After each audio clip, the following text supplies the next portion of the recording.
Hi everyone, welcome back to this channel. In this tutorial, I will show you how to use the mailbox feature in Grow a Garden 2.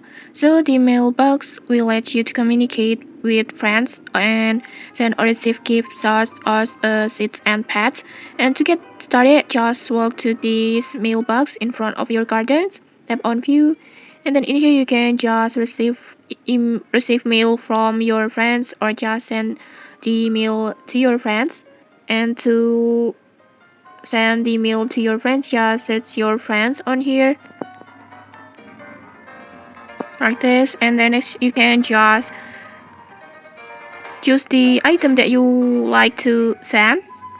You can send the seeds or pet like this, and then in here you can also write a short note to go along with your gift on here. This one, add a note, and once everything looks good, just simply send it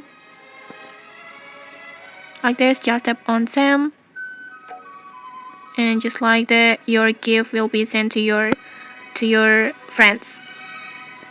And if someone send you a gift or message, just open the mail, this one, and the email or the message from your friend will be appears on here, and you can just tap open to view the message and claim any gift you have received.